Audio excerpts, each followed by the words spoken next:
Nagulat ako dahil may order ulit na naman siya.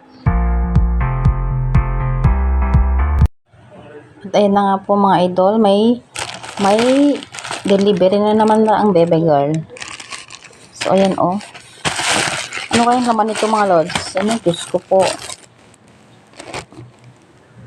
Ano kayang laman nito mga idol? Nagulat ako dahil may delivery na naman ang Bebe Girl ko. Mayroon na kasi yung TikTok. Kaya ngayon, kapag may nagustuhan siya sa TikTok, nag-order na lang siya. At ayan na nga po mga idol. Mayroon na naman siyang on-order. Ano kaya ito? Buksan nga natin mga lods. Ano kaya ito mga idol? Tingnan natin kung ano ito. Tayo na lang ang magbukas.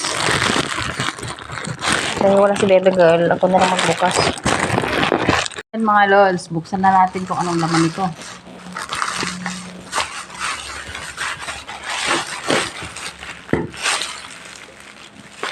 Ang ganda naman ito. Kapak nila ah.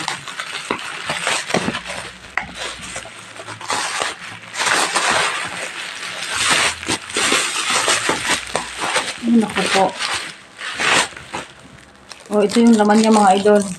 Nag-order siya ng pabango. Ito pala yung palagi niyang sinasabi. Oh. Magaling talaga itong Bebe Girl ko na to.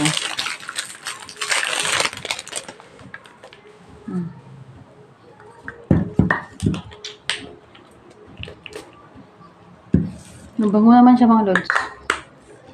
Ang babae talaga. Perfect. Mabango siya.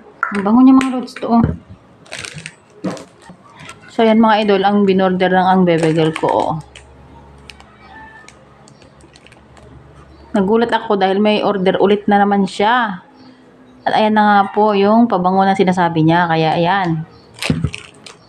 So yun namang mga idol. Thank you so much for watching.